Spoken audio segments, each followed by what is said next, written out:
Sur cette île, tout le monde a oublié. C'est lorsqu'on oublie que l'histoire se répète. La sirène est l'un de ces mythes si anciens qu'elle semble vraiment faire partie de notre monde. À tel point que si on devait en rencontrer une un jour, on ne serait qu'à moitié surpris, tant elle a été décrite et représentée dans les livres et les arts.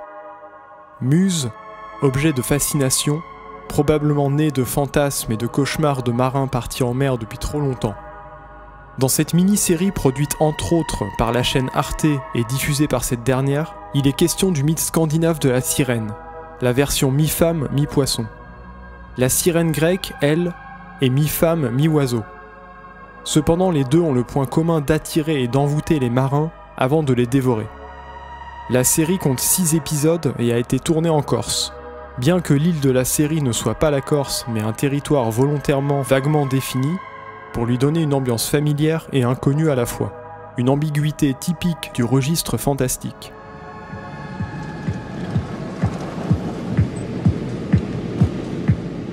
Pour moi, c'était important d'enlever l'idée de territoire et en même temps de l'incarner aussi énormément. En fait, j'ai essayé de brouiller les cartes et sur le lieu et sur le temps. C'est-à-dire qu'on a aussi des vieux téléphones en bakélite. Enfin bref, on ne sait pas trop où on est et je pense que c'était aussi un vrai besoin de rendre cette histoire un peu universelle et aussi de perdre. Parce que finalement, c'est des gens qui se perdent, c'est des gens qui perdent leurs repères. On ne sait pas où on est. J'avais envie aussi de perdre un peu le spectateur, d'une certaine manière.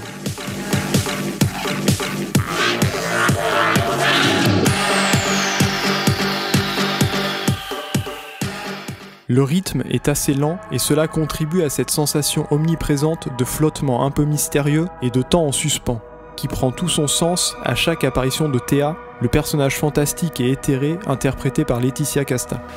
Théa. Je m'appelle Théa. Et quel meilleur choix que cette muse des temps modernes, fille d'un père corse, pour incarner une sirène dans un tournage sur l'île de Beauté. Modèle, visage de Marianne en 2000, actrice mais également réalisatrice depuis peu. À son actif, un documentaire encore en post-production, Magic Adult, centré sur les enfants d'une école parisienne, et un court-métrage, En moi, dans lequel Yvan Attal joue un metteur en scène en proie à la solitude et la perte d'inspiration, et qui va errer dans son imaginaire où il rencontrera des personnages fictifs qui lui réinsuffleront l'envie de créer. Datant de 2016, je n'ai pu trouver qu'un trailer de ce court-métrage, mais au vu de ses visuels et du fait qu'il a été principalement filmé à l'Opéra de Paris, j'ai l'impression que le travail sur la danse et l'expression corporelle était particulièrement mis en avant dans cette production. Je me sens seule. Et si j'en parle, c'est parce que c'est de cette manière qu'a été pensée la sirène dans la série. Exit la queue de poisson, l'idée est ici de jouer sur son côté silencieux et animal.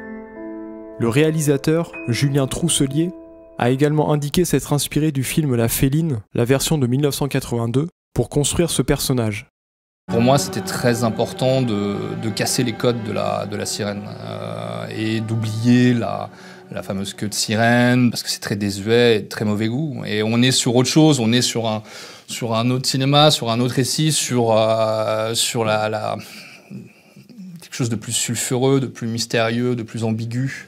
Je me suis beaucoup imprégné d'un vieux film qui s'appelle La Féline, pas l'original, mais celui des années 80. Ce mélange, étrangeté, sensualité.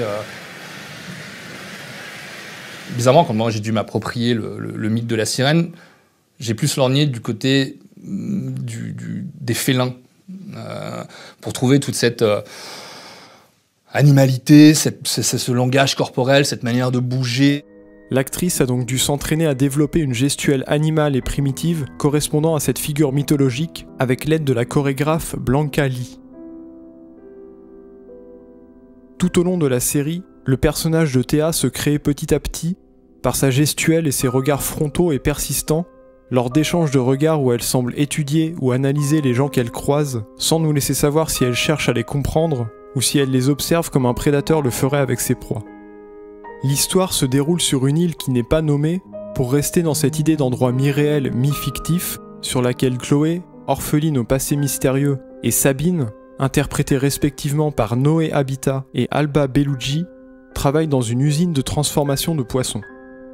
on comprend rapidement que les pêcheurs locaux ont de plus en plus de mal à ramener quelque chose, et ces problèmes, qui vont prendre de l'ampleur et se multiplier, coïncideront avec l'arrivée du personnage de Théa, la sirène. Isolés sur cette petite île et dépassés par les événements, les habitants vont se tourner vers la police locale, qui va faire appel à des renforts en contactant le continent, qui n'est pas nommé non plus, mais si l'île représente la Corse, le continent désigne logiquement la France.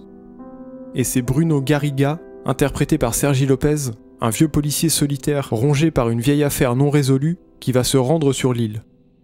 La série mélange plusieurs genres, du teenage movie pour la première partie du premier épisode, au fantastique pour les séquences sous-marines dépourvues de dialogue, à l'enquête policière comme fil rouge, et même au western, avec le personnage de Sergi Lopez, armé d'un revolver, qui débarque seul dans une petite ville isolée, avec sa communauté empreinte d'anciens secrets locaux.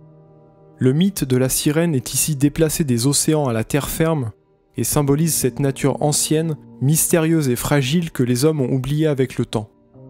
Les dégâts qu'elle occasionne sur l'île peuvent être interprétés comme les tsunamis ou inondations de plus en plus fréquentes de nos jours, dus au dérèglement climatique qui s'accentue depuis les dernières décennies. La série aborde brièvement quelques points à ce propos en toile de fond.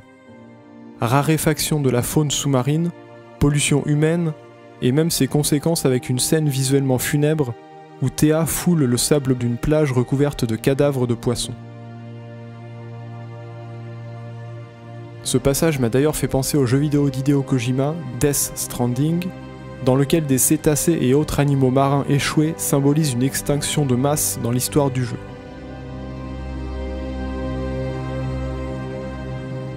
Et en parlant de plans marquants, cette série en regorge. D'ailleurs, avec son rythme lent et son côté contemplatif, elle pourra sûrement laisser beaucoup de personnes de marbre, mais si vous êtes sensible aux ambiances fantastiques, nocturnes, aux jeux de silhouettes et au clair-obscur, cette série est clairement faite pour vous. Je vous laisse ici quelques plans des séquences sous-marines, dans lesquelles les corps et vêtements drapés flottants, mélangés aux décors aquatiques, s'apparentent à de véritables tableaux en mouvement.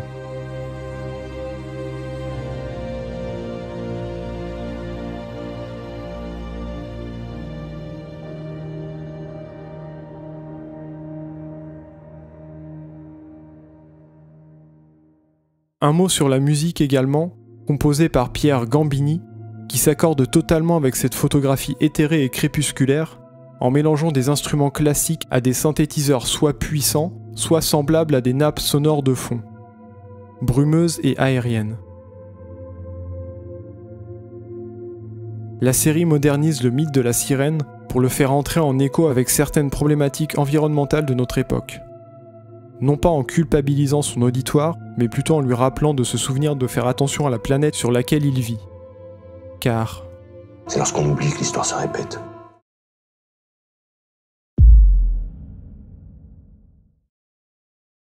Actuellement au cinéma, The Lighthouse propose également un traitement de la sirène plus proche de la version originelle du mythe, ceci dit. Celle du fantasme du marin qui perd la raison.